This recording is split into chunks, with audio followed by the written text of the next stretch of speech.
આ સાવ કોમન, સાવ સાદી, સાવ બેસિક વાત છે અને મારી સાથે પણ થાય છે, તમારી સાથે પણ થાય છે. જગતમાં કોઈ એવું નથી જેની સાથે આ ના થયું. હવે આમાંથી તમે બહાર કેવી રીતે નીકળી શકો? I don't know about meridian points. I am giving you a very simple solution. The simple solution is start observing yourself. મને ગુસ્સો આવે છે, કઈ કઈ વાત પર આવે છે? મને અસ્વચ્છતા પર ગુસ્સો આવે છે. હું બહારથી આવું અને ઘરમાં તકિયો ક્યાંક પડ્યો હોય, નેપકિન ક્યાંક લટકતો હોય ને જૂતા બહાર પડ્યા હોય ને ચાદર ચોળાયેલી હોય તો મારું મગજ જાય છે. અને આમ ઓસીડી કહેવાય, ઓબ્સેસિવ કમ્પલ્સિવ ડિઝીઝ. મને પણ છે. ટેબલ પર હું આમ સાફ કર્યા જ કરું થોડું. અમે રેસ્ટોરન્ટમાં બેઠા હોઈએ અને સામે કોઈક બેઠું હોય ને એનો ગ્લાસ આમ બરાબર જો સીધી લીટીમાં ના હોય તો હું એનો ગ્લાસ આમ સીધી લીટીમાં મૂકું. આ બીમારી છે, આ નોર્મલ પરિસ્થિતિ નથી.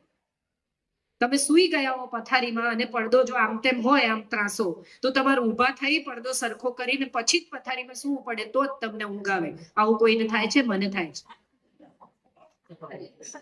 ચપ્પલ જો બધાના એક જ લાઈનમાં ન મૂક્યા હોય તો ચીડ ચડે અને તમારે ચપ્પલ ગોઠવવા જ પડે. ના ગોઠવાય ત્યાં સુધી તમારી દ્રષ્ટિ ત્યાં જ જયા કરે. આવું કોઈને થાય છે? મને થાય છે. બરાબર? સો ધેટ મીન્સ આપણે બીજા લોકોથી સહેજ જુદા છીએ. કેટલાક એવા હોય કે જે 6 શર્ટ લટકતા હોય ને એમાંથી પહેલું ઉપાડીને પહેરે ને બાકીના 5 લટકવા દે અને છઠ્ઠાનો વારો છઠ્ઠે દિવસે આવે ને ત્યાં જ લટકે એટલે કાંઈ વાંધો ના આવે. મારું કબાટ હું દર અઠવાડિયે 10 દિવસે ગોઠવું ને બરાબર આમ જ રહેવું જોઈએ ને શર્ટ એકબીજાની ઉપર જ હોવા જોઈએ અને લાલની ઉપર ભૂરું હોય તો પછી અમુક કલર પણ અમુક રીતે હોવા જોઈએ. આઈ એમ સિક, હું બીમાર છું. You have to buy this. આ નોર્મલ પરિસ્થિતિ નથી. હવે તમને આવું થાય છે, બરાબર? તો સૌથી ઉત્તમ રસ્તો એ છે કે તમારા સ્વજનોને આ કહી દો. જસ્ટ આ વાતને સ્વીકારી અને જે લોકો તમારી આસપાસ જીવે છે, જેને તમે ચાહો છો, જે લોકો સાથે તમને સમય પસાર કરવો ગમે છે, જે લોકો સાથે તમારે સંબંધ બગાડવો નથી, એને કહી દો કે દોસ્ત, મને અસ્વચ્છતાથી ત્રાસ થાય છે. બને તેટલું સ્વચ્છ રાખવાનો પ્રયત્ન કર. હું ચાદર પાથરું ને તો હજી પણ મારા હસબન્ડ સંજય મને એમ કહે છે કે ખીલા ઠોક ખીલા. એટલે હું ખેંચીને હાઉસકીપિંગ જેવી ચાદર પાથરું. ગાદી ઊંચી કરી આમ અંદર નાખી ખેંચી આમ એક સળ ના હોવો જોઈએ. જો ચાદરમાં પ્રિન્ટ હોય તો આમ લીટી સીધી હોવી જોઈએ, આમ નહીં ચાલે. આ બીમારી છે, આઈ નો. પણ આ છે તો છે. હવે આ છે એ વાત તમે તમારી આસપાસના લોકોને કહી. કેટલાક લોકો એવા છે કે જેનાથી અમુકથી ઊંચો અવાજ સહન નથી થતો. ટેલિવિઝનનું વોલ્યુમ સહેજ અમુકથી વધે એટલે ઇરિટેટ થાય. અવાજ ઓછો કર. એને બદલે એક વાર જ્યારે ટીવી બંધ હોય, તમારી આંખમાં આંખ નાખી શકે એવી સ્થિતિમાં એને એમ કહેવાનું કે આ 27 થી ઉપર જાય છે ને પછી મને તકલીફ થાય છે. સાદી વાત છે. આને છે ને આપણે શું કરીએ છીએ? ગૂંચવીએ છીએ. હમણાં નહીં કહેવાનું, ઉઠીને બહાર જતા રહેવાનું, ગેલેરીમાં ઉભા રહેવાનું, બીજા રૂમમાં જતા રહેવાનું, બારણા બંધ કરી દેવાના. અને એક ઘડી એવી આવે કે જ્યારે આ બધાથી તમને ચેન ન પડે ત્યારે એક અવાજ ઓછો કર. પણ ત્યાં સુધી જવાનું જ ક્યાં હતું? આ તો સાદા કમ્યુનિકેશનની વાત હતી જેને આપણે દલીલમાં ટ્રાન્સફર કરી. વાત તો કમ્યુનિકેશનની છે. We need to talk, we don't need to argue. But what we do is we transform it into argument.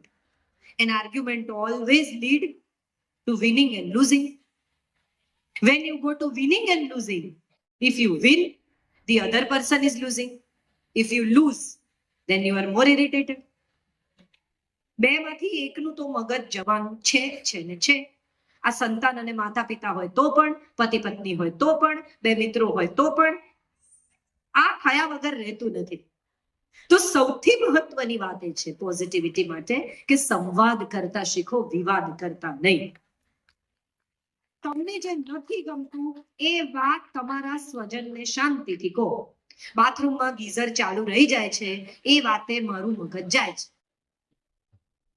દરરોજ તું ગીઝર ચાલુ મૂકીને જતા રહો છો તમે, કોઈ પણ પત્ની.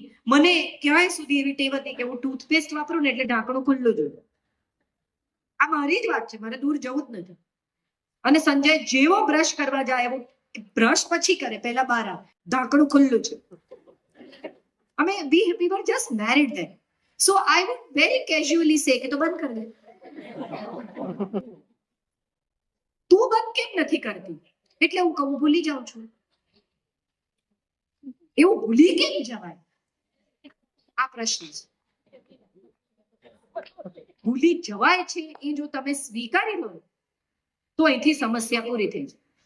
ક્યાં ભૂલી જ જાય છે, અંદર જઈ પોતાની પેસ્ટ પર કાઢીને ઢાંકણું બંધ કરી દેવાનું, કાનું મગજ આ દિશામાં છે, આ ભૂલી જ જાય છે.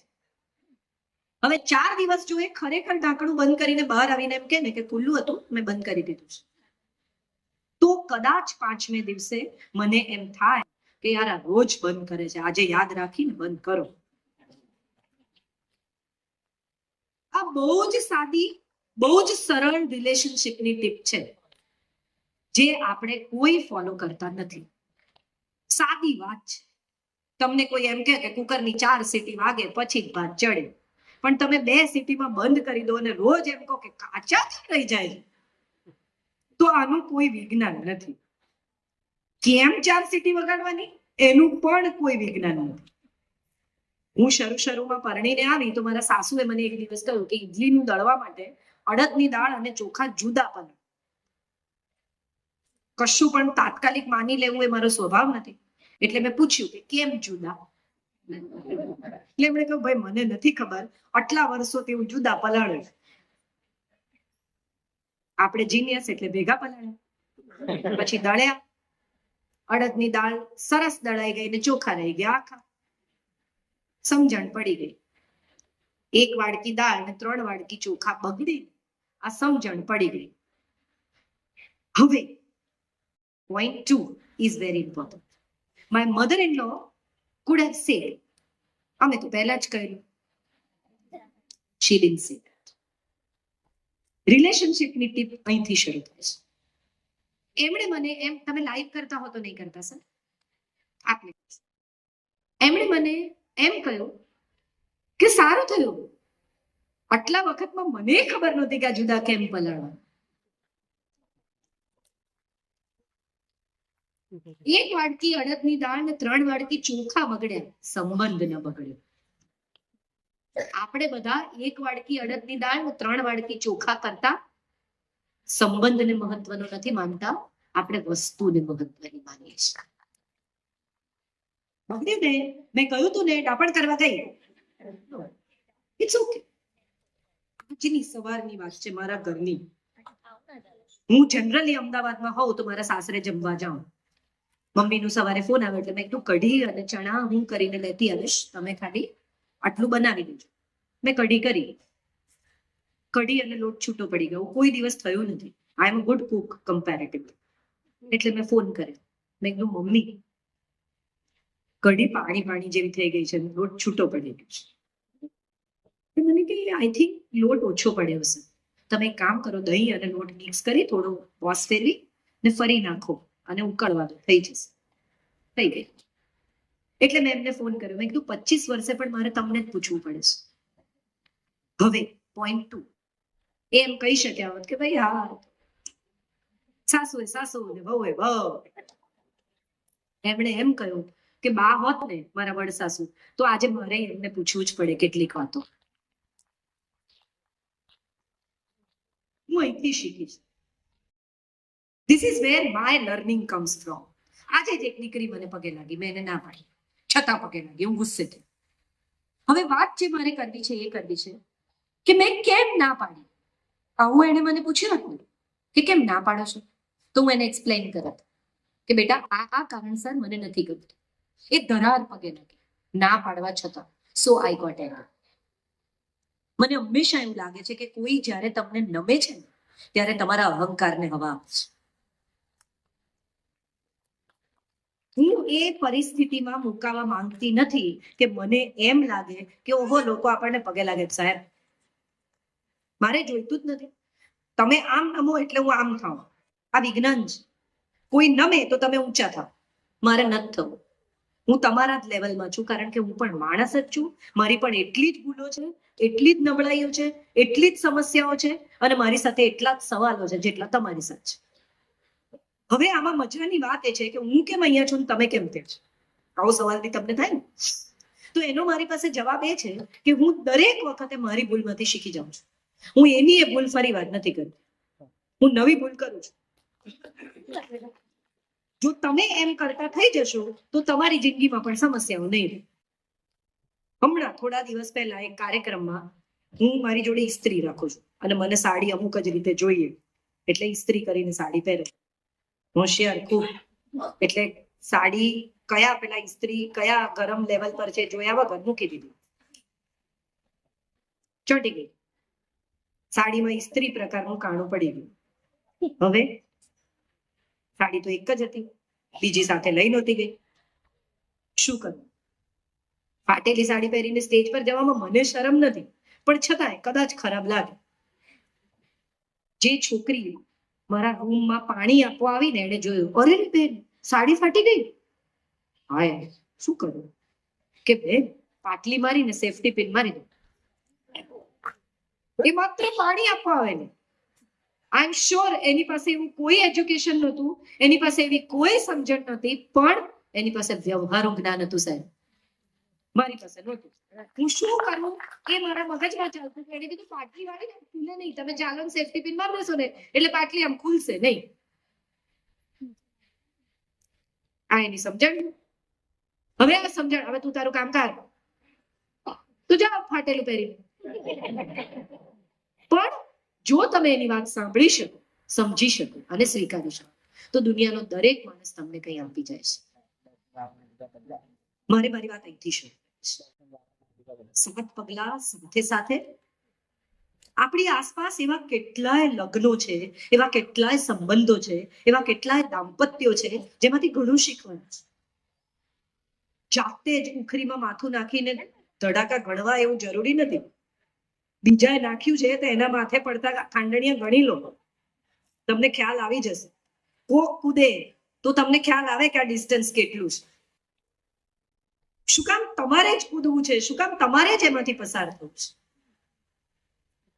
કેટલા બધા લોકોને મેં સાંભળ્યા છે અહીંયા દાંપત્ય ઉપર જોક્સ કરે. બહુ બધા લોકો દાંપત્યના જોક્સ મારે છે. પત્ની આવી હોય ને લગ્ન પછી પતિ દુખી હોય ને આમ હોય ને. નો, ન હસો એવી વાત ઉપર. છો દુખી કોઈ લગ્ન પછી અને છતાંય આ જો ભાવીને ઠોસા મારે છે. Why are we taking it? હું ઘણી વાર કહું છું કે આ ખીચડી જેવી સિરિયલ કે મણીબેન.com જેવી સિરિયલ્સ ગુજરાતી સ્ત્રીની મજાક ઉડાવે છે. બધી હંસાઓ છે, હા કે ના? તો શું કામ આપણે હસીએ છીએ આવી વાત? શું કામ દાંપત્યના જોક્સમાં આપણને મજા આવે છે કે પાવાગઢને પેન્ટ પહેરાવ્યું હોય એવી સ્ત્રીઓ લાગે છે ગુજરાતી?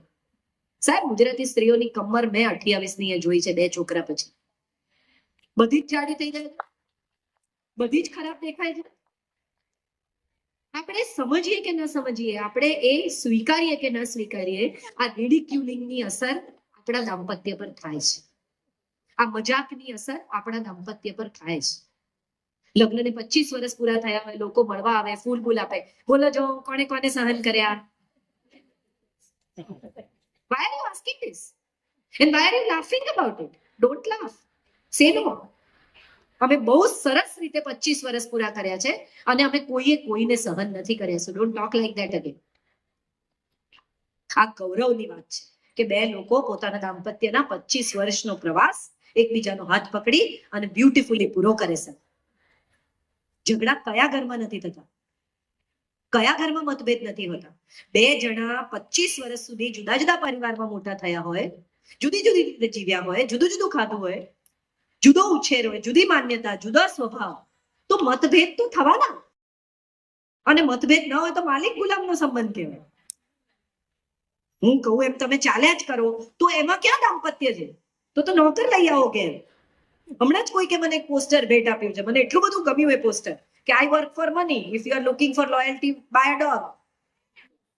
હું પૈસા માટે કામ કરું છું, તમે વફાદારી ગોતતા હો તો કૂતરો રાખો ઘરમાં. આ બહુ મહત્વની વાતો છે જેને આપણે વર્ષો સુધી ઇગ્નોર કરી છે.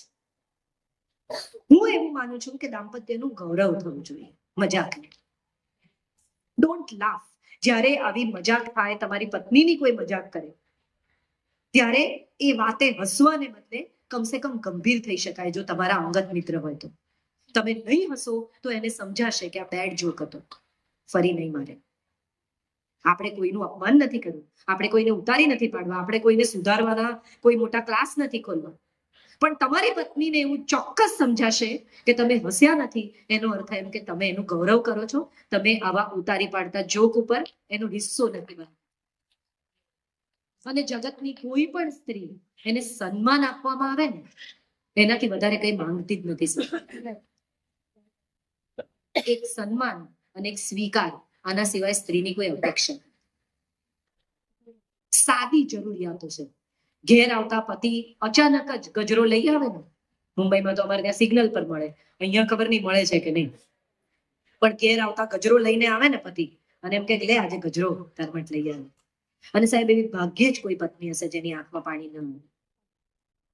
એનું કારણ એ છે કે હું તમને ઘેર પાછા આવતા યાદ આવીને એ જ એને માટે સુખની પળ છે. એને એનાથી વધારે કોઈ જોઈતું જ નથી. આ તમને બધાને કદાચ અનુભવ હશે. તમારી પત્ની બહુ સારી રસોઈ કરતી હોય અને કોઈ મહેમાન જમવા આવે, મિત્ર ખાસ કરીને તમારાને એમ કે ભાભી દાળ ઢોકળી તો તમારા હાથની, અને પત્નીનું પહેલું રિએક્શન શું હોય? કહો એમને કહો, એમાં એને શું કહેવાનું? પણ એમને કહો એટલે એમને સમજણ પાડો કે સારી કુક છે. કેમ સમજણ પાડો? જેથી એ મને એપ્રિશિએટ કરતા શીખે. આપણે બધા ધનતેરસે જૂના હજારો વર્ષ જૂના સિક્કા ને મારી મમ્મીનો હાર ને મારા પપ્પાનું ફલાણું ને આ ઘંટડી ને આ દીવી ને બધું કાઢીને પૂજા કરીએ છીએ. કોઈ દિવસ 12 મહિના ગરમ જમાડનારી અન્નપૂર્ણાને એમ કહ્યું કે થેન્ક યુ બસ? બહુ નાની વાત છે. આમાં કઈ એની પૂજા નથી કરવાની. પણ જો પતિ પોતાની પત્નીને સંતાનોની હાજરીમાં એમ કે તું 12 મહિના ગરમ સરસ જમાડે છે, અમે બધા તારા આભારી છીએ, તો સંતાનને આ શીખવા મળે કે માં ગરમ જમાડે છે એની ફરજ નથી, એની જવાબદારી નથી, એની ભલમનસાઈ છે. આ બહુ અગત્યનું છે. આપણે રિલેશનશિપમાં એકબીજાને ટેકન ફોર ગ્રાન્ટેડ લેતા થઈ ગયા છે. આટલું તો એને કરવું જ પડે ને. એમાં શું નવાઈ કરે છે? એ બહુ જ નવાઈ કરે છે સાહેબ. રોજ ગરમ જમાડવા માટે એને બહુ નવાઈ કરવી પડે છે. અને તમે જે આનંદથી આંગળા ચાટીને જમો છો ને એને માટે એના આભારી થાઓ, કારણ કે આ તો તમારા શરીરમાં રેડાતું પ્રાણ છે, ઉર્જા છે. એ તમારા શરીરમાં ઉર્જા રેડે છે. અન્નપૂર્ણા છે આ ઘરની. સે થેન્ક યુ ટુ. હું નથી કહેતી પૂજા કરો, નમી જાઓ ને એને ફૂલ ચડાવજો ને પત્નીને પગે લાગે, આ બધી નોનસેન્સ વાત છે. પણ એનો આભાર માનો, એને સ્નેહ કરો. કોઈ દિવસ સારું બન્યું હોય તો એને કહો કે બહુ સરસ બન્યું છે. એને આનંદ થાય એટલું કરો, કારણ કે તમને આનંદ થાય એવું એ રોજ કરે છે. એ તો રીંગણા નહીં ખાય એટલે કઈ બીજું બનાવો. ખાઓ રીંગણા કર્યા છે ખાવા, આવું કે છે કોઈ દિવસ? મને ભાવે હું આ ખાઈશ, આવું કે છે કોઈ દિવસ? ઘરના જો દીકરો અને પતિ ભાત ન ખાતા હોય અને એને દાળ ભાત ભાવતા હોય ને તો એ અઠવાડિયે એક જ વાર બને સાહેબ. કેમ કે એ લોકો ન ખાય. આ સ્ત્રી છે, આ પત્ની છે, આ માં છે. આપણે મિસ કરી ગયા છીએ આ પોઈન્ટ. એનો આભાર માનવાનો, એને થેન્ક યુ કહેવાનું. અને અહીંથી શરૂ થાય છે દાંપત્ય જીવનની કડવાશ. મહેનત કરીને થાકી ગયેલી, કંટાળી ગયેલી પત્નીને સાંજના છેડે પતિ આવીને એટલું જ પૂછે ને કે કેવો ગયો દિવસ, શું કરી બપોરે? જવાબ ન સાંભળો, જાઓ. એ ભલે બોલતી, તમારા મગજમાં જે ચાલતું એ ચાલવાનું, પણ એને આ પૂછ્યાનું સુખ છે. પણ એ સુખ આપણે સંભાવ આપી શકતા નથી. અને બીજી તરફ પત્ની આખો દિવસ ઘેર રહી હોય, બપોરે એને નેટફ્લિક્સ જોયું હોય, 1000 વોટ્સએપ ફોરવર્ડ કર્યા હોય, એ પછી જો પતિ થાકીને ઘરે આવે ને એનું મગજ ગયેલું હોય, તમે તો બધો ગુસ્સો અહીંયા જ ઉતારો છો. આ પણ કરે. કેટલા પરિવારમાં 40 વર્ષ પુરુષ ટિફિનમાંથી જમે છે. કેમ? કારણ કે એનો પરિવાર ગરમ જમી શકે સાહેબ. આપણે કોઈ દિવસ આ વિશે થેન્ક યુ કહેતા શીખ્યા છે કે તમે રોજ ટિફિનમાંથી જમો છો, અમે રોજ ગરમ રોટલી જમીએ છીએ, થેન્ક યુ. હું રોજ ગરમ રોટલી તોડું ને ત્યારે મને તમે યાદ આવો કે તમે ઠંડી ખાતા હશો, પણ શું કરીએ? We don't do this. સામે એપ્રિસિએશન નામની ચીજ આપણે ભૂલી ગયા છીએ, અને એ કરવામાં આપણને વેવલાઈ લાગે છે. એમાં રોજ કહેવાનું, એમાં વખાણ કરવાનું. હવે કરે છે ને બધાય બૈરા, આ બધાય બૈરા કરે છે, અને બધાય બૈરાને થેન્ક યુ સાંભળવું જ છે, અને કહેવામાં કોઈ નાનું થઈ જતું નથી. હું તમને સાવ સાદો દાખલો આપું. આ ભગવાનની સ્તુતિઓ કેમ કરો છો? એને નથી ખબર કે તમે ભગવાનને પૂજો છો? હનુમાન ચાલીસા, ગાયત્રી ચાલીસા શું કામ વાંચો છો? ના વાંચો. એને પણ પ્રશંસા ગમે છે સાહેબ. એની પ્રશંસા કરો તો એ ખુશ થાય, તો તમને મનવાંછિત ફળ આપે. આવું દરેક સ્તુતિને અંતે લખ્યું હોય છે, હા કે ના? જો જગત નિયંતા જગન્નાથ સૌને સમજતા અંતર્યામીને પણ પ્રશંસા ગમે છે, તો આપણે તો માણસ છીએ, સાદા, નોર્મલ. કેમ નથી કહી શકતા કે બહુ સરસ, તું સારી લાગે છે? અને આ જ લગ્ન થતા પહેલા ફોન ઉપર કલાક સુધી ધીમા અવાજે ધીમે ધીમે વાતો, અને બાજુવાળાને ખબર ના પડે કે શું વાત કરે છે. તેની પહેલાની પેઢીમાં પતિ ક્યાંક મુંબઈ નોકરી કરતો હોય, પત્ની ક્યાંક અમરેલી જુનાગઢ હોય, અને ફોન બાજુવાળાને ત્યાં હોય, ત્યાં બોલાવે, આખું ઘર ભેગું જાય. ફોન આવ્યો, ફોન આવ્યો, અને ફોન પત્ની ઉપાડે એટલે પેલો સામેથી કહે કે તને બહુ યાદ કરું છું. તું યાદ કરે છે? તને ખબર છે ને હું તારા અહીંયા આવવાના સપના જોઉં છું. બસ હું એ દિવસની રાહ જોઉં છું જ્યારે આપણે ભેગા રહીએ. બધા છે આજુબાજુ? હા. પાછો ફોન કરું? ના ના ના, કેને આઈ લવ યુ, એમ જ. અને છતાંય સાહેબ યાદ કરો એ દિવસો જેમાં નહોતું કહેવાતું ને બધું સમજાઈ જતું હતું. અને હવે ક્લેરિટીથી કહેવામાં આવે છે તો પણ સમજવાની આપણી તૈયારી જ નથી. શું થઈ જાય છે? એવું શું થઈ જાય છે રિલેશનશિપને કે આપણે આપણા જીવન સાથીને, હું તો પતિ પત્ની, વર બૈરી આવા શબ્દો વાપરતી જ નથી, મને જીવન સાથી શબ્દ ગમે છે. છોકરાઓ એમના રસ્તે જતા રહેશે, માતા પિતા નહીં હોય કદાચ કાલે, તમે જ બે જણા હશો જેને એકબીજાની સાથે જીવવાનું છે. અને જે વિશે આપણે બધા અજ્ઞાત છીએ, એ વિશે ઇગ્નોરન્ટ છીએ, આપણે એ વિશે વિચારવાનો સમય પણ આપ્યો જ નથી. ખરેખર તમારે જ એની સાથે સંબંધ સારા રાખવાના છે જેની સાથે તમારે રહેવાનું છે. પણ પત્નીને કે આગી ખાસ, અને પડોશીને કે તમે સહેજ ગાડી જો ખસેડી લો ને તો હું શું પાર્ક કરી શકું, ત્યાં સારા થવું. જેની જોડે કોઈ નિસ્બત નથી ત્યાં તમારે બહુ સારા થવું. બહુ ભલા માણસ હો. આવું તો 1000 વાર આજુબાજુના લોકો પાસેથી સાંભળ્યું.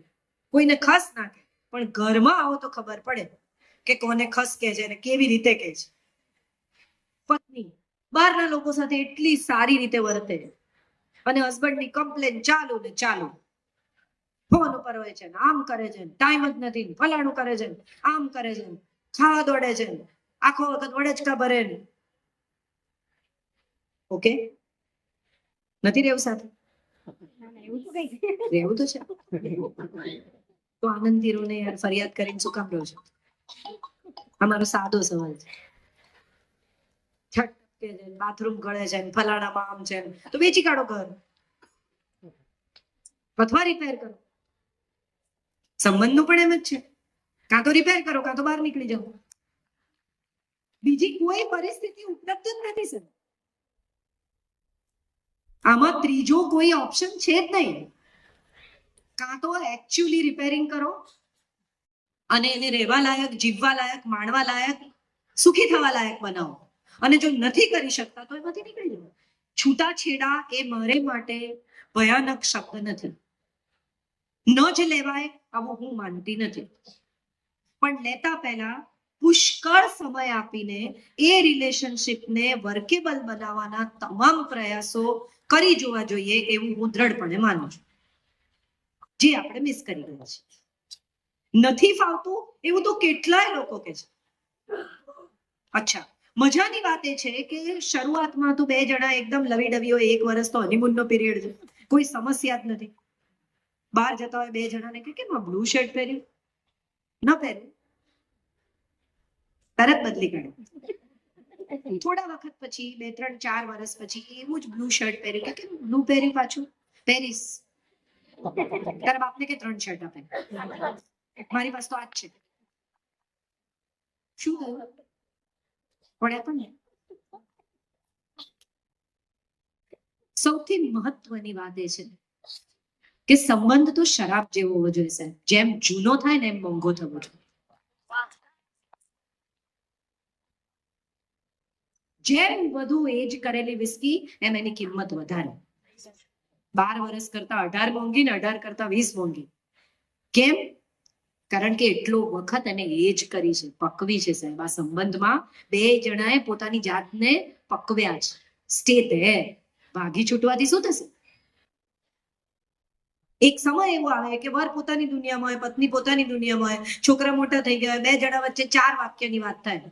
શું જમશો, કેટલા વાગે આવશો, સાંજે ક્યાં જવાનું છે, તમે આવશો કે હું જાતે પહોંચી જાઉં, ક્યાં પહોંચ્યા, આવા 10 વાક્ય હું તમને લખી આપું. 11મું વાક્ય બે જણા વચ્ચે થાય નહીં. કેમ? કારણ કે બંને જણા પોતાના તરફથી એક બારી બંધ કરતા જાય. હું એવું માનું છું કે દુનિયાના કોઈ પણ સંબંધમાં બારી બંધ કરશો તો હવા આવતી બંધ થઈ જશે. અને શ્વાસ લેવા માટે જો એક જ ચીજની જરૂર હોય તો એ હવાની છે. Let your relationship breathe. શ્વાસ લેવા દો તમારા સંબંધ. હું ઘણી વાર ઘણા યંગ છોકરાઓ મારી પાસે આવી કમ્પ્લેન્ટ્સ લઈને આવે ને ત્યારે કહું કે ગમે એટલો ઝઘડો થાય, ઊંધા ફરીને નહીં સુવાનું, એકબીજા તરફ પીઠ કરીને નહીં જ સુવાનું. કેમ? તો કે સવારે આંખ ખુલે ને ત્યારે એનો ચહેરો જોઈએ ને તો સમજાય કે મરી જઈશું ને ત્યારે આ જ હશે. તમને ગમે કે ન ગમે, સત્ય આ જ છે. ભારતીય સંસ્કૃતિ એટલી ખૂબસૂરત છે સાહેબ કે એમ કે છે કે સાથે સાથે વૃદ્ધ થવાની આ પ્રક્રિયા છે. હવે વૃદ્ધ થવું એટલે ખાલી વાળ ધોળા થવો? વૃદ્ધ થવું એટલે ખાલી ચામડીમાં કરચલી પડવી? હું આજે જ મારા સાસુ મને કહેતા હતા કે કાજલ એમ કે આમ ઊભી થાઉં ને જમીન પરથી તો ઊભા નથી થવાતું. એટલે મેં એમને કહ્યું, મેં કીધું મારો વારો આવશે, હું ગઈકાલે આમ કરીને જોતી હતી મારી ચામડીમાં કરચલી પડે છે. Happens to all of us. ધોળા વાળને મજાથી સ્વીકારવાની જે મજા છે ને એ 40 મિનિટમાં કાળા કરવામાં નથી. તમને ગમતું હોય તો કરો, પણ તમને તો ખબર જ છે ને કે અંદર કેટલા ધોળા છે, સામે નથી ખબર. એમ તમે ડાય નથી કરતા? અમારે હેરિડિટરી બધાના વાળ થોડા મોડા જ ધોળા થાય. હમણાં કહું તે ના, પણ મજા એ છે કે આપણને બધાને એમ લાગે છે કે યુવાન રહેવું ને સુંદર રહેવું છે. હમણાં કપિલ શર્માનો ગયા વખતે એપિસોડ જુઓ, વૈદાજીને જુઓ તો તમને સમજાય કે 80 વર્ષે પણ સુંદરતા કોને કહેવાય. ક્યાં એને પોતાની જાતને છુપાવી નથી, પણ એનું સ્માઇલ, એનું લાફ્ટર, એનો આત્મવિશ્વાસ, એની વાત કરવાની ઢબ, એનો ગ્રેસ. 20 વર્ષની હમણાં જ એક છોકરી સાથે હું કાર્યક્રમ કરતી હતી, એન્કર હતી, કે મેમ તમે બહુ બ્યુટીફુલ છો. મેં કીધું દીકરા તારા જેટલી નહીં. તો કે ના ma'am you are so good. મેં કીધું yes I am good because I am 52 and you are 22. You will be exactly what I am at 52. Don't worry. કેટલી મજા છે ઉંમર પાકે એની. કેમ નથી ભાગવાનું, કેમ નથી છુપાવવાનું? અને બે જણા જેણે પોતાના સંબંધને 10 15 20 વર્ષ આપ્યા છે એ બે જણાએ તો ઉત્સવ કરવો જોઈએ કે યાર આપણે બંને જિંદગીના 20 વર્ષ આમાં ઇન્વેસ્ટ કર્યા છે, હવે રિટર્ન લેવાનો ટાઈમ થયો છે. LICમાં અને ICICIમાં તમે 20 વર્ષ સુધી હપ્તા ભર્યા હોય તો રિટર્ન આવવા માટે ત્યારે કેવી મજા આવે કે આ પહેલું રિટર્ન આવ્યું સાહેબ. તો આ તો લગ્ન જીવનના હપ્તા છે, તમે ભર્યા છે પ્રેમથી, રડીને, હસીને, ઝઘડીને, સંઘર્ષમાં. હવે રિટર્નનો સમય છે. કેમ કેમ નહીં મજા કરવાની? કેટલા બધા લોકોને હું એવા ઓળખું છું કે જે લોકો ભૂતકાળની કડવાશોમાંથી નીકળી શકતા છે. તમે મને આમ કહેલું, અરે ભાઈ કહેલું તો કહેલું યાર, હવે એનું શું છે? આજે કીધું છે, આજની વાત કર. આજે તો ઓફિસ થી આવીને પહેલો તને ગોતું છું, ક્યાં છે મમ્મી? છોકરાઓને પૂછે કેમ અમે નથી છોકરા. ઘણી વાર છોકરાઓને વિચાર આવે કે મમ્મી સિવાય ઘરમાં કોઈ રહેતું જ નથી. પણ બેગ મૂકીને પૂછે મમ્મી ક્યાં રહે? કેમ પૂછે છે? મમ્મીથી જ ઘર બને છે એવું હવે પપ્પા સમજી ગયા છે. બાકી મકાન છે. આ વાત સમજતા સમજતા આટલા વર્ષો વીતી જાય અને પછી પણ સમજાય તો અને જો મમ્મીથી જ ઘર બનતું હોય અને મમ્મીને ઘરમાં દાખલ થતાની સાથે તમારે જોવી હોય તો એટલું તો કરો કે મમ્મી સ્માઇલિંગ હોય. આટલું જ કરો કે મમ્મી તમે ઘરે આવો ત્યારે તમારી પત્ની આનંદમાં હોય. બપોરે કેટલા બધા પતિઓને પત્ની ફોન જમ્યા? અરે ભાઈ અત્યારે છોડી યાર, કહું છું તને. ના નથી જમ્યું, 10 મિનિટમાં જમી લઈશ. તમે રોજ મોડું કરો છો પછી તમને એસિડિટી થાય છે. હા હું સમજુ છું, પણ હવે અત્યારે આજે ટાઈમ નથી મળ્યો. હું ઘેર આવીને વાત કરું. સેમ જ વાત છે, પણ આ રીતે કહી શકાય છે. ઓપ્શન છે જે આપણે એક્સેસ કરતા નથી. રોજ શું પૂછે છે ફોન કરીને જમ્યા કે નહીં? એવું કહેવા ફોન નથી કરતી કે તમે જમ્યા કે નહીં. એવું કહેવા ફોન કરે છે કે હું જમવા બેઠી ને ત્યારે તમને યાદ કરે છે. We miss it. We miss between the lines. બહુ જ બધી વસ્તુઓ કહેવાતી નથી, સમજાવવાની છે અને સમજવામાં આપણે ચૂકી ગયા છીએ. માટે આપણા દાંપત્યો ગુંચવાઈ ગયા છે. આપણે બધાની સાથે એવું થયું છે. હમણાં જ કોઈ કે મને પૂછ્યું તું કે આટલું બધું દાંપત્ય પર બોલો છો તો તમારું લગ્ન જીવન સુખી છે? ક્વેશ્ચન આન્સર કર્યા ત્યારે મને કોઈકે પૂછેલું અને ત્યારે મેં એમને કહેલું, મેં કીધું દુનિયાનો ગમે એટલો સારો સર્જન હોય, ઓપરેશન પોતાનું જાતે કરી શકે?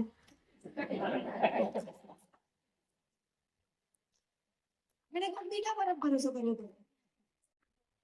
હું ગમે એટલી સારી સર્જન હોઉં, મેં 100 લોકોને હાર્ટ એટેકમાંથી બચાયા છે, પણ મારું હાર્ટ ખોલવાનું આવશે ત્યારે મારે કોર્ટ પાસે જ જવું પડશે. હું જાતે તો ખોલીને નહીં કરી શકું.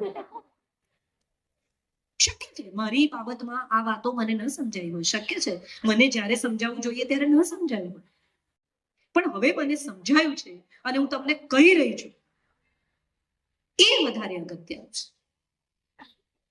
મોટા ભાગના આપણે બધા, હું પણ તમે પણ, બીજા લોકોને એમના સંબંધથી જજ કરીએ છીએ. પોતાનું તો જુઓ. અરે એનું જે થયું એ તમને સીધો રસ્તો બતાવે છે, તમે શીખો ને. એનામાં ક્યાં પડો છો? વિરાટ કોહલી અને અનુષ્કા શર્મા સુખી છે કે નહીં એને માટે 2 કલાક બગાડે. નિક જોનાસ અને પ્રિયંકાના છૂટાછેડા 6 મહિનામાં થઈ જવાના છે, એને માટે 500 રૂપિયાની ચેલેન્જ મારો. પણ તમારું શું? ઘેર જશો તો કોઈક રાહ જોવે છે, પથારીમાં સૂશો તો કોઈ આવીને હાથ વીંટાળે છે, તમારા ખભે કોઈ માથું મૂકે છે કે તમે કોઈના ખભે આજે પણ માથું મૂકીને સુવાની પરિસ્થિતિ અને સંબંધ ધરાવો છો? જો નહીં તો તેલ પીવા ગઈ પ્રિયંકા ને તેલ પીવા ગઈ અનુષ્કા. આપણે આટલું જુઓ. આનો કોઈ ફાયદો નથી. હમણાં એક દિવસ હું એક જગ્યાએ જમતી હતી રેસ્ટોરન્ટમાં, મેં પાછળ કીટી હતી આખી બહેનો.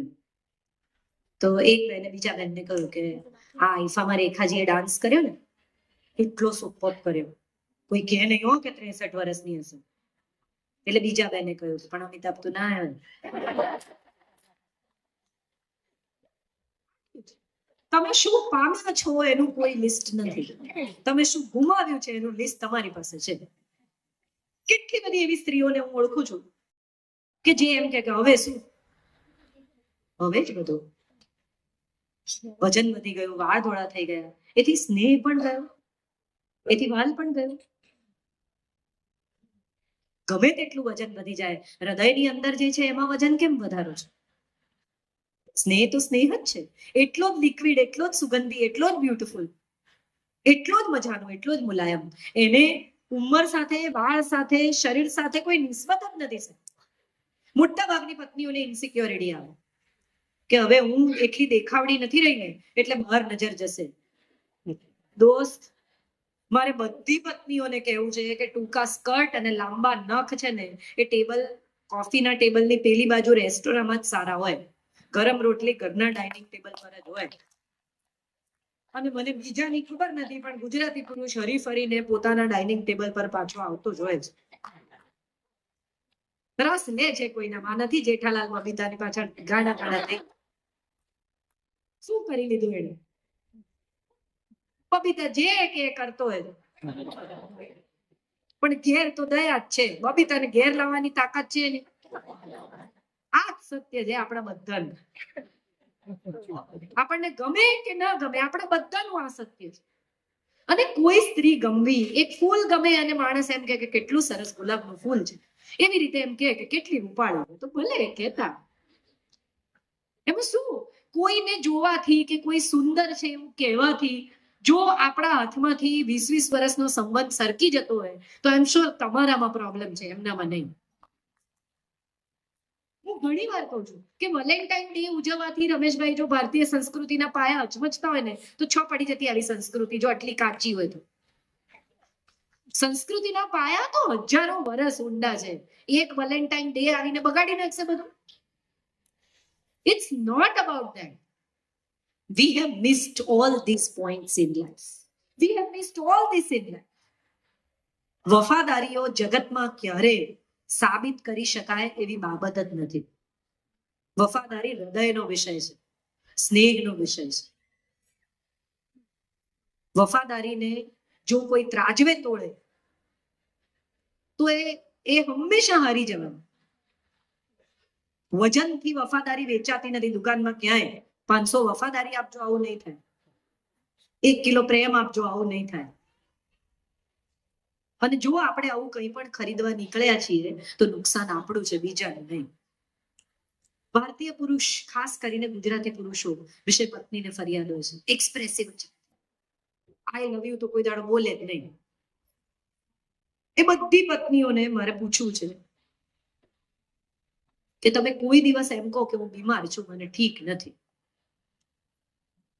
અને છતાં એમ કે છે કે ડોક્ટરને ફોન કરીને દવા લઈ લેજે, અને બેગ લઈને નીકળી ગયા છે કોઈના પતિ ઘરે. શું થાય છે? હું આવું ડોક્ટરને ત્યાં તારી સાથે? પાછા 4-5 વાગે ફોન કરે, જઈ આવી તું ડોક્ટરને ત્યાં? શું કીધું? આઈ લવ યુ નથી. 3 શબ્દો બોલે તો જ આઈ લવ યુ, અને ન બોલે તો નહીં. આર્ચીસના કાર્ડ કોકનો પતિ આપે ને, એટલે કે કાર્ડ આપ્યું વેલેન્ટાઇન ડે ના દિવસે, અરે ઉધારના ઇમોશન છે, કોકે લખ્યા, કોકે વેચ્યા, એને ખરીદ્યા અને પત્નીને આપી દીધા. એને બદલે રવિવારે એને એમ કહ્યું કે ચાલ આ દિવાળીમાં તને સફાઈ કરાવવામાં હું મદદ કરું. હું માનું છું આર્ચીસનું બહુ મોટું કાર્ડ છે. આપણને વાંચતા નથી આવડતું, બાકી લગભગ તમામ પતિએ પોતાની પત્નીને એકવાર આઈ લવ યુ કહ્યું જ છે. હા, રીત એની પોતાની છે. આપણે આ પોતાની રીત નથી સમજતા અને બીજાની સાથે સરખામણી કરીએ છીએ. અને એમાં સૌથી વધારે કોકે દાટ વાળ્યો હોય ને તો આ સિનેમા અને ટેલિવિઝન વાળું છે. કે પેલી કેન્ડલ મૂકે, પેલી ચાલીને આવે ત્યાં સુધી ફૂલ બિછાવે, પછી એ ચાલીને આવે, પછી ઓહો આ સરપ્રાઈઝ બર્થડે પાર્ટી અત્યારે એટલી ફેશન છે સર. 40 વર્ષના થાય એટલે 40th બર્થડે, બધા મિત્રો ભેગા થાય, અંધારો કરે, પછી આવે, પછી લાઈટ કરે.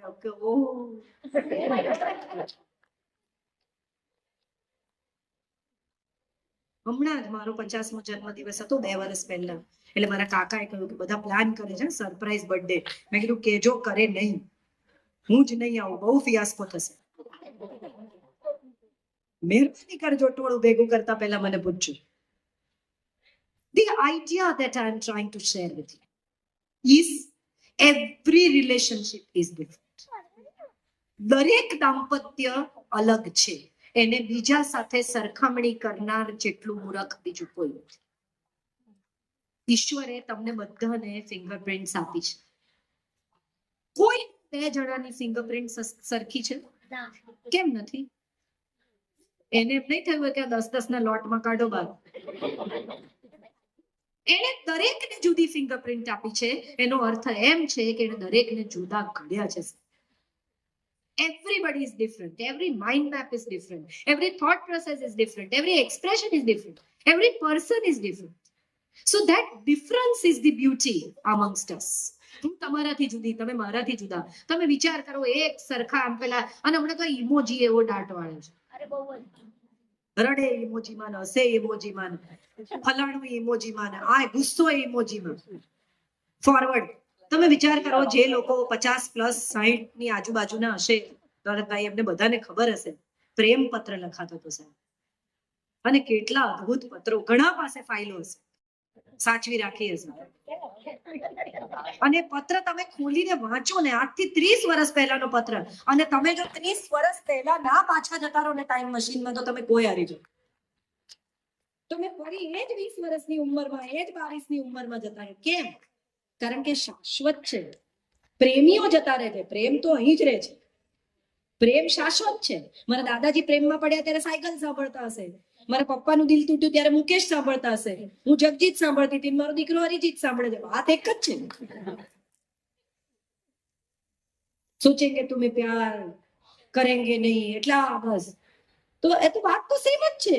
પેન એટલું જ થાય છે, પ્રેમમાં પડ્યાનું સુખ એટલું જ થાય છે.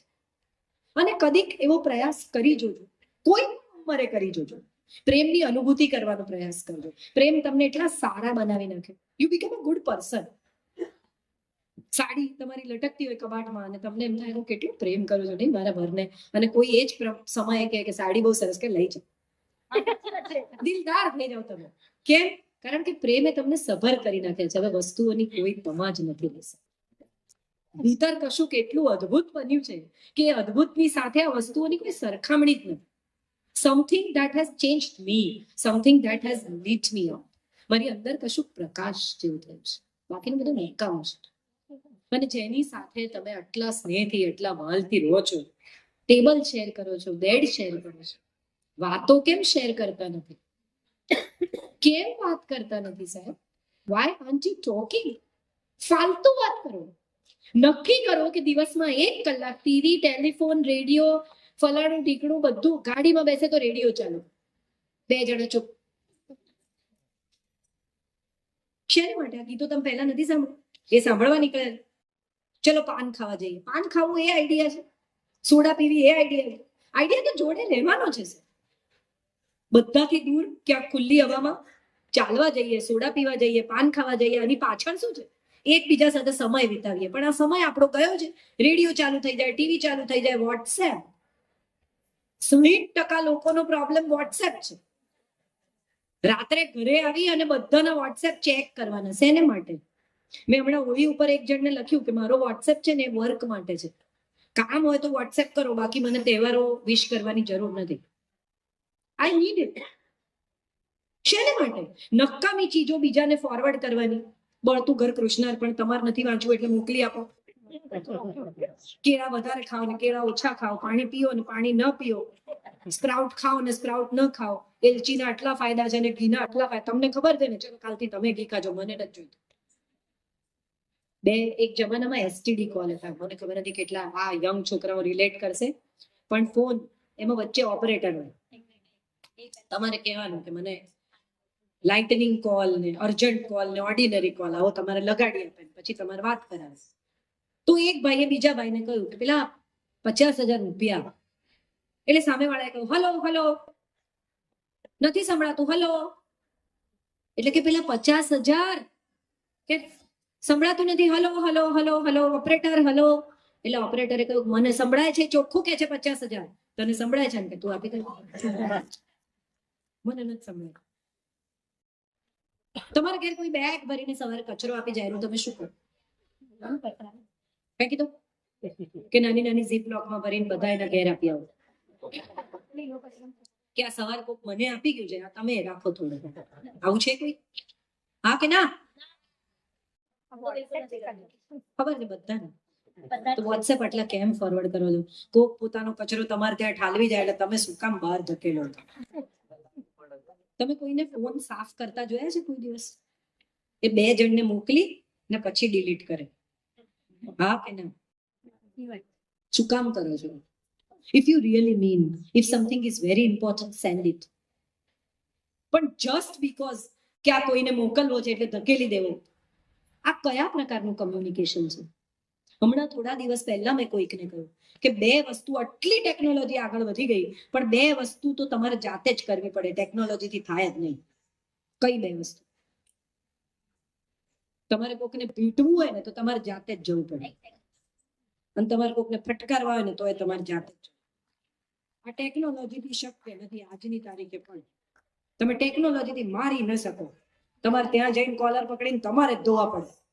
અને તમારે કોકને ખરેખર કેવું હોય કે હું તને બહુ પ્રેમ કરું છું, તો તમારે જઈને બે હાથ પોળા કરીને પેટવું જ પડે. સાહેબ, માણસ છે ને એ માણસ જ રહેશે, ગમે એટલી ટેકનોલોજી આવશે. તો emotion can not be expressed without being human. Impossible છે. ઇમોજીથી હું રડું છું એવી ખબર નહીં પડે. તમારી આંખમાં પાણી આવે ને તો સામેનાનું હૃદય દ્રવે. કોક ગુજરી ગયું હોય ને તમે એને ઇમોજી, હમણાં જ કોકે લખ્યું હતું માય ફાધર પાસ્ડ અવે, અને 139 લોકોએ લાઈક આપી. મેં શેર કરેલું, સ્ક્રીનશોટ શેર કરેલું. કે કોઈ લિમિટ હોય, સમજ્યા વગર ઠક દઈને લાઈક અપાય કોઈને?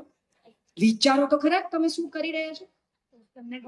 આપણે બધા જ સોશિયલ મીડિયા સાથે એટલા બધા કનેક્ટેડ છીએ કે આપણને ખબર જ નથી કે સોશિયલ મીડિયાએ આપણી જિંદગીનો કેટલો મોટો હિસ્સો ખાઈ ગયો છે. હમણાં જયારે આનંદીબેને બધું બંધ કર્યું, ઇન્ટરનેટ જયારે બંધ થયા, આજે તાળી પાડે છે બધા 50 ની ઉપરના છે, ચિંતા નહીં કરતા. યંગ છોકરાઓ ચિંતા નહીં કરતા. હું તમારી વિરુદ્ધમાં નથી, હું તમારા સુધી સોશિયલ મીડિયાથી જ પહોંચું છું. મારા વોટ્સએપ જ તમારા સુધી આવે છે. So I am not denying it. What I am trying to say is કે ઘરના લોકો પણ ઇમ્પોર્ટન્ટ છે, જીવન સાથી પણ ઇમ્પોર્ટન્ટ છે. Talk to them. એસએમએસ પર બર્થડે વિશ કરો એને બદલે તમારો હુંફાળો અવાજ સંભળાય, હેપી બર્થડે, આટલું જ કરવાનું છે. એમાં કઈ બહુ ગુમાવી દેવાનું નથી. લાંબુ નહીં થાય કે પછી એ લાંબુ કરશે, મેસેજ કરી દે. અરે, એવો કોઈક દિવસ આવશે કે જ્યારે તમને માણસની જરૂર પડશે, ત્યારે કયો મેસેજ તમારા કામમાં આવશે? Think about it. તમારા પડખામાં સૂતેલો માણસ જે હૂંફ આપે એ કોઈ વોટ્સએપ નહીં આપી શકે. હમણાં જ એક બહેને પોતાનો ન્યૂડ ફોટો ગ્રુપમાં અપલોડ કરી દીધો ભૂલમાં, અને પછી એવી ફરિયાદ દલીલ કરી કે હું મારા હસબન્ડને વોટ્સએપ કરતી હતી. ત્યારે મને બહુ આશ્ચર્ય એ થયું કે ન્યૂડ ફોટો હસબન્ડને મોકલવો પડે એવા સંબંધમાં આવી ગયા છો તમે બે જણ. બધા ઓલમોસ્ટ એડલ્ટ છે, માટે હું આ ચર્ચા કરી રહી છું. Think about it. What are we doing and where are we reaching? શું થઈ રહ્યું છે આપણી સાથે અને આપણા સંબંધો સાથે?